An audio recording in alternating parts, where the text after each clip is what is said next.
Cinema ತಂಡದವರು ಕೆಲವೊಬ್ರು ಹತ್ರ ಕೇಳಿದಾಗ ಕಿಶೋರ್ ಸರ್ ಹೆಂಗೆ ನಮ್ ಡ್ರೀಮ್ ಅವ್ರ ಜೊತೆ ಕೆಲಸ ಮಾಡ್ಬೇಕಾಗಿತ್ತು, ಅವ್ರ ಜೊತೆ ಕೆಲಸ ಮಾಡೋದು ನಮ್ ಕನಸು ಅಂತ.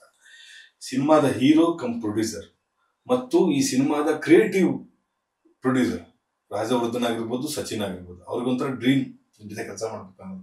ನಿಮ್ ಡೇಟ್ಗೋಸ್ಕರ ಕಾದು ನಿಮ್ ನೋಡಿ ಎಲ್ಲ ಮಾಡಿರೋದು. ಅವರಿಬ್ಬರ ಸ್ನೇಹ ಮತ್ತು ಅವರಿಬ್ಬರ ಸಿನಿಮಾ ಪ್ಯಾಷನ್ ಬಗ್ಗೆ ಏನಿರ್ತದೆ ಸರ್? ನಿಜವಾಗ್ಲೂ ಖುಷಿ ಅನ್ಸುತ್ತೆ. ಆ್ಯಕ್ಚುಲ್ ಆಗಿ ಒಬ್ಬ ಆ್ಯಕ್ಟರ್ ಆಗಿ ಬ್ಯುಸಿ ಆಗಿದ್ದಾಗ, ಈಗ ನನಗೇನೆ ಸಿನಿಮಾ ಡೈರೆಕ್ಟ್ ಮಾಡ್ತಾನೆ ಟೈಮ್ ಆಗ್ತಾನೆ ಇಲ್ಲ, ನನಗೆ 3 ವರ್ಷದಿಂದ ಮಾಡ್ತಾನೆ ಇದ್ದೀನಿ. ಇನ್ನೂ ಸರ್ಕಸ್ ಮುಂದೆ ಕೇಳ್ಕೊಂಡು ಹೋಗ್ತಾ ಇದೆ. ತುಂಬ ಕಷ್ಟ ನಮ್ಮ ಕೆಲಸನ ಬದಿಗಿಟ್ಟು ಇನ್ನೊಂದು ಕೆಲಸದ ಬಗ್ಗೆ ಕಾನ್ಸಂಟ್ರೇಟ್ ಮಾಡೋದು. ಜೊತೆಗಲ್ಲಿ ಇವ್ರು ಆ್ಯಕ್ಟ್ರು ಕೂಡ ಆಗಿರೋದ್ರಿಂದ ನಾನು ಆ್ಯಕ್ಟರ್ ಆಗಿ ಇಲ್ಲದೆ ಇರೋ ಒಂದು ಸಿನಿಮಾದಲ್ಲಿ ಅಷ್ಟೊಂದು ಎಫರ್ಟ್ ಹಾಕೋದು ನನಗೆ ಎಷ್ಟು ಸಿಗುತ್ತೆ ವಾಪಸ್ಸು. ನನಗೆ ಆ್ಯಕ್ಟರ್ ಆಗು ಇದ್ದಿದ್ದರೆ ನನಗೆ ಅದರಲ್ಲಿ ಇನ್ನೊಂದು ಹತ್ತಕ್ಕೆ ಹೋಗ್ತಾ ಇದ್ದೆ ನಾನು. ಸೊ ಅದನ್ನು ಮಾಡ್ಬೋದಾಗಿತ್ತಲ್ವ.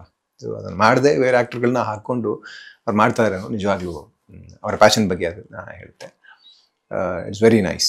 ಸೊ ಅವರಿಬ್ಬರು ಒಟ್ಟಿಗೆ ಕೆಲಸ ಮಾಡ್ತಿದ್ರು, ಸಚಿನ್ ಮತ್ತು ಇವರು ಒಟ್ಟಿಗೆ ಕೆಲಸ ಮಾಡ್ತಾ ಇರೋದು. ಅಗೇನ್ ಆ ಫ್ರೆಂಡ್ಶಿಪ್ ಇದ್ದರೆ ತಾನೇ ಇನ್ನೊಬ್ಬರನ್ನ ಹಾಕೊಂಡಿದ್ದಾಗಲೂ. ನಾನು ಆ್ಯಕ್ಟರ್ ಆಗಿದ್ದು ಕೂಡ ಇನ್ನೊಬ್ಬರ ಸಿನಿಮಾಗೆ, ಈಗ ಒಬ್ಬ ಆ್ಯಕ್ಟರ್ ಸಿನಿಮಾ ಅಂತ ನಮ್ಮಲ್ಲೆಲ್ಲ ಲೆಕ್ಕಾಚಾರ. ಅದು ಹೀರೋ ಅಂದರೆ ಹೀರೋ ಸಿನಿಮಾ ಅಂತಲೇ ಹೇಳ್ಬಿಡ್ತೀವಿ. ಯಾರು ಸಿನಿಮಾ ಇದು ಅಂದರೆ ರಾಜ್ಕುಮಾರ್ ಸಿನಿಮಾ ಅಂತ ಹೇಳ್ಬಿಡ್ತೀವಿ. ಬಟ್ ಅದ್ರ ಹಿಂದೆ ಎಲ್ಲರೂ ಕೆಲಸ ಮಾಡಿರ್ತಾರೆ, ಡೈರೆಕ್ಟ್ರು, ಪ್ರೊಡ್ಯೂಸರು, ಇನ್ನು ಮಿಕ್ಕಿದ ಆ್ಯಕ್ಟರ್ಸು. ಸೊ ಎಲ್ಲರದ್ದು ಸಿನಿಮಾ ಅಲ್ವ.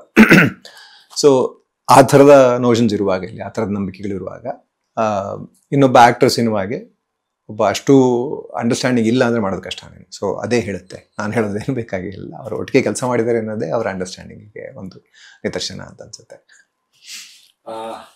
ಸರ್, ಇದನ್ನು ನೀವು ಹೇಳೋದ ಬಟ್ ಆದರೂ ಕೇಳೋದು ಧರ್ಮ ಅಂದರೆ, ಈ ಸಿನಿಮಾ ಹೇಗಿದೆ, ಈ ಸಿನಿಮಾ ಯಾಕೆ ನೋಡ್ಬೇಕು ಜನ?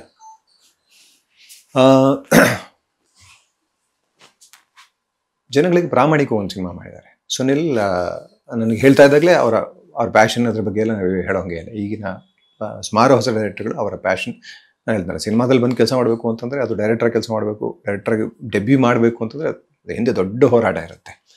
ಆ ಹೋರಾಟಗಳನ್ನೆಲ್ಲ ದಾಟ್ಕೊಂಡು ಅಷ್ಟು ಎಕ್ಸ್ಪೀರಿಯನ್ಸ್ಗಳನ್ನ ಅನುಭವಿಸ್ಕೊಂಡು ಬಂದು ಈಗ ಸಿನಿಮಾ ಮಾಡೋಕ್ಕೆ ನಿಂತಾಗ ಮುಖ್ಯವಾಗಿ ನಾವು ಆ್ಯಸ್ ಅನ್ ಆಡಿಯನ್ಸ್ ಅವ್ರಿಗೆ ಅವಕಾಶ ಮಾಡಿಕೊಡ್ಬೇಕಾಗತ್ತೆ. ಏಕೆಂದರೆ ಸಿನಿಮಾ ಉಳಿಯೋದು ಎಷ್ಟು ಮುಖ್ಯ ಅಂತಂದರೆ ಕನ್ನಡ ಭಾಷೆಗೆ, ಮುಖ್ಯವಾಗಿ ಭಾಷೆ ಮತ್ತು ಸಂಸ್ಕೃತಿಗೆ ಅದರ ತುಂಬ ಒಂದು ದೊಡ್ಡ ಅಂಗ ಇದು. ಸಿನಿಮಾ ಉಳ್ಕೊಳ್ಳೋದಕ್ಕೆ, ಆ್ಯಕ್ಚುಲಿ ಭಾಷೆ ಉಳ್ಕೊಳ್ಳೋದಕ್ಕೆ, ಭಾಷೆ ಸಂಸ್ಕೃತಿಯ ಪ್ರಸಾರಕ್ಕೆ, ಅದನ್ನು ಉಳಿಸ್ಕೊಳ್ಳೋದು ಏನಕ್ಕೆ ಮುಖ್ಯ ಅಂತ ನಾನು ಸುಮಾರು ಕಡೆ ಹೇಳ್ತೀನಿ. ಸಸ್ಟೈನಬಲ್ ಇಲ್ಲಿನ ಒಂದು ಸಸ್ಟೈನಬಲ್ ಬದುಕು ನಾವು ಹುಡ್ಕೋಬೇಕು ಅಂತಂದರೆ, ಸುಸ್ಥಿರ ಬದುಕನ್ನು ಹುಡುಕಬೇಕು ಅಂತಂದರೆ ಆ ಭಾಷೆಯಲ್ಲಷ್ಟೇ ಆ ಸುಸ್ಥಿರ ಬದುಕಿಗೆ ದಾರಿಗಳು ಉಳ್ಕೊಂಡಿರ್ತವೆ. ನೀವು ಹೊರಗಡೆಯಿಂದ ಭಾಷೆಗೆ ಅವೆಲ್ಲ ಇರಲ್ಲ. ಹೊರಗಡೆಯಿಂದ ಬಂದ ಭಾಷೆಗಳಿಗೆ ಇಲ್ಲಿನ ಮಣ್ಣಿನಲ್ಲಿ ಹೆಂಗೆ ಬದುಕಬೇಕು, ಇಲ್ಲಿನ ಮಣ್ಣಿನಲ್ಲಿ ಹೆಂಗಿರಬೇಕು, ಇಲ್ಲಿನ ಮಣ್ಣಿನ ಮಾತು ಯಾವುದು ಅವೆಲ್ಲ ಗೊತ್ತಿರಲ್ಲ. ಇವೆಲ್ಲವೂ ಈ ಭಾಷೆಯಲ್ಲಿರುತ್ತೆ. ಈ ಭಾಷೆನ ಉಳಿಸೋದಕ್ಕೆ ನಮಗೆ ಸಿನಿಮಾ ಮುಖ್ಯ ಆಗುತ್ತೆ.